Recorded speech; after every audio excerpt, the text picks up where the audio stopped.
Hello, U.S. History, and welcome to another Varela's videos.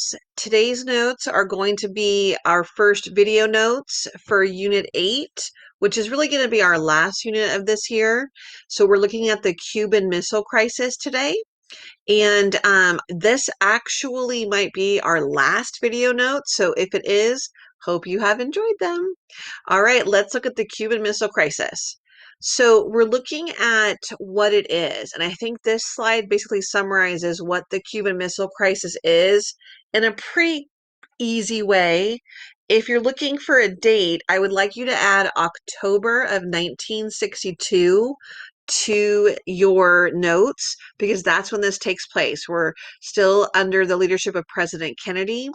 And basically, this is probably the closest the United States and the Soviet Union get to a full-on World War III. And there will be other tense moments, but I feel like the Cuban Missile Crisis really is the most tense. And yes, it involves Cuba, which is only 90 miles away from the coast of Florida. And basically, let's talk about how this begins.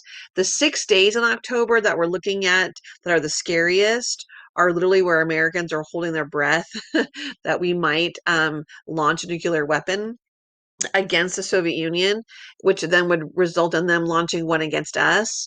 Remember, we learned about that term mutually assured destruction in Unit 7. This is the Cuban Missile Crisis, is that idea of MAD, mutually assured destruction, really at its peak. So let's talk about what happens.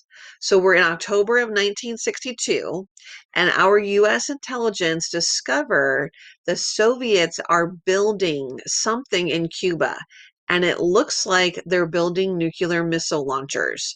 And the reason why they're choosing Cuba is because Cuba has become communist since the leadership of Fidel Castro taking over. And so they want to protect Castro, who is now their ally. And what really makes America nervous about these nuclear missiles being in Cuba is that here you can see in the circles, this is Cuba right here, this is Florida. And so not only does it put Florida in jeopardy, but it really kind of puts most of the East Coast and the Panama Canal within a very easy range of potential nuclear weapons that could be on the island of Cuba. So we discover this mainly through spy planes flying overhead, let's be honest. So what next? All right, here's kind of a more in-depth map. You can kind of see here is Cuba, there is Miami. They are not far from each other at all. The other fear is look at where Washington, D.C. is. It's in the second ring. So that's really close.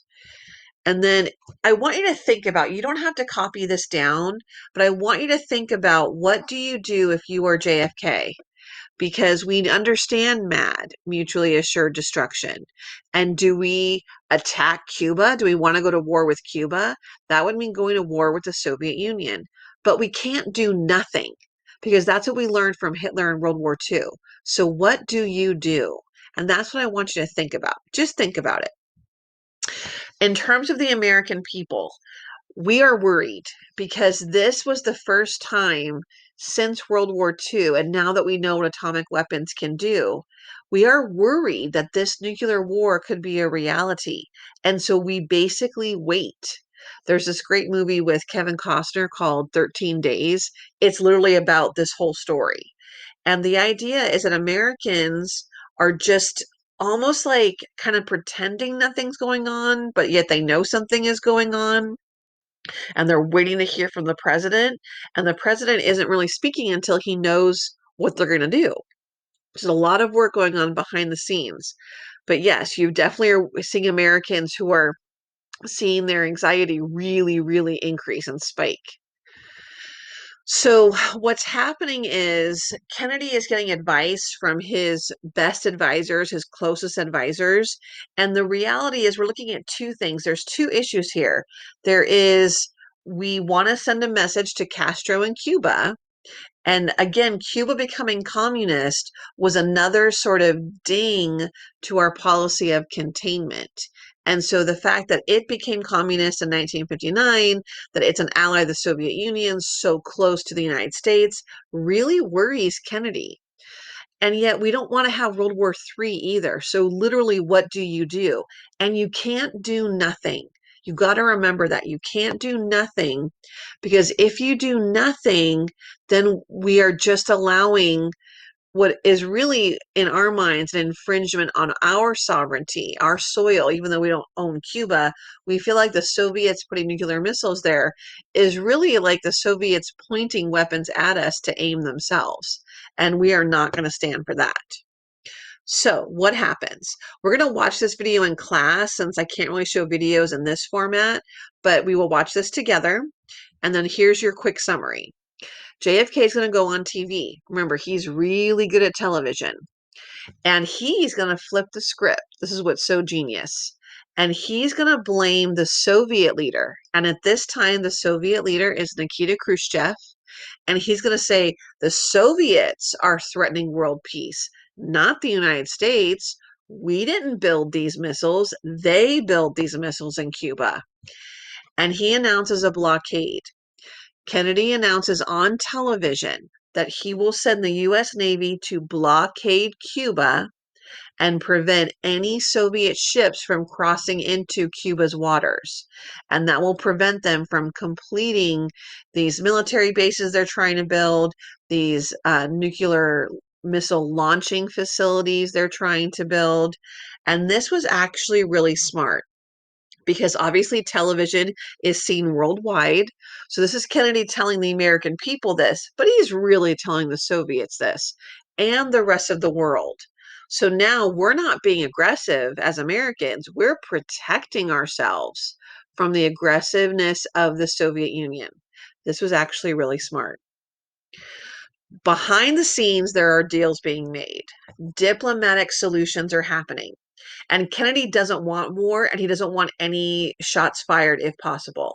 So he decides that they will offer a bargain. And what I haven't told you about is the fact that, well, the United States has put nuclear missiles in Turkey.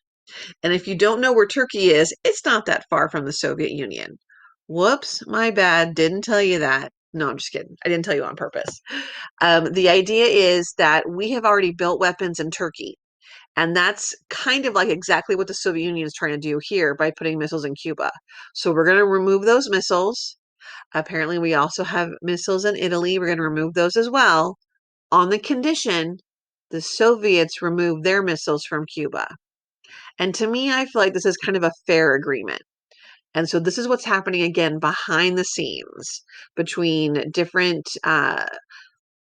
negotiators and different levels of government. Khrushchev and Kennedy are not speaking directly. It's important that you know that.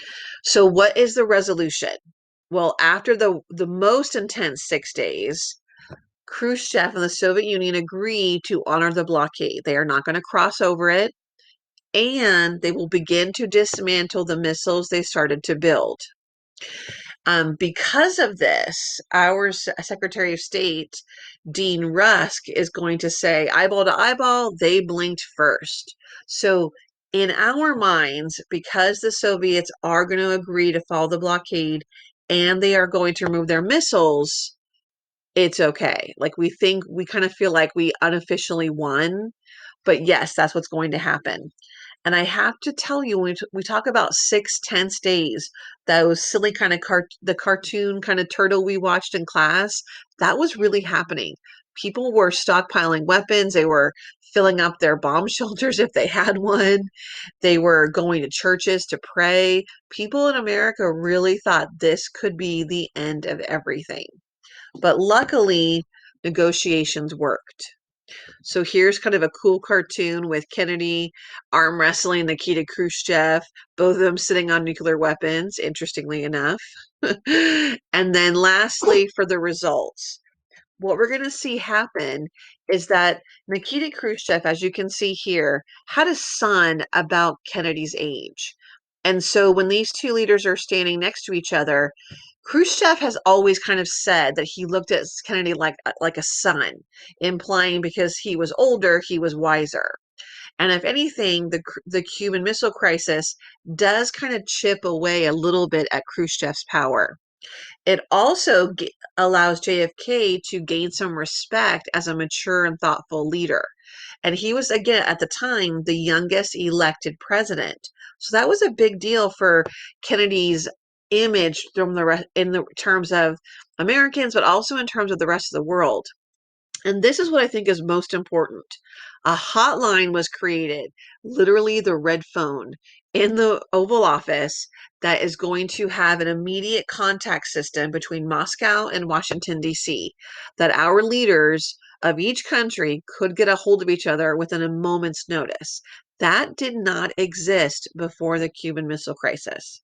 So that immediate communication is really what can help kind of prevent future instances. And we don't have future instances like the Cuban Missile Crisis. And that phone might be a lot to do with it. And then lastly, we're going to see what's called the Nuclear Test Ban Treaty form, which is something that later presidents like Nixon will add on to. And this is going to start to kind of maybe curtail some of this intense weapon building that we've seen on many of the graphs of the Cold War. It's the first nuclear weapons agreement, and it's going to end above ground nuclear tests, which means they will still test weapons, but usually out in the water, like under the water, like in the oceans. So it's like underground or like underwater, not above ground. And that's actually obviously something good for our environment. But the Cuban Missile Crisis not only was a scary time, it almost is like the reality check that are we really going to go to war with someone over something? And this time the answer was no, thankfully. And I think the leaders really had like a gut check. And this is like, nope, we're not doing this. And then here's the famous signing of this nuclear test ban treaty. Okay, you can see John Kennedy here, Vice President Johnson there. This is October of 62. Unfortunately, within a year, by November of 1963, we will be talking about Kennedy's assassination. So this was a year before he is killed. All right, I will leave your notes here. So hope you enjoyed your video notes on the Cuban Missile Crisis. I will see you in class, U.S. History.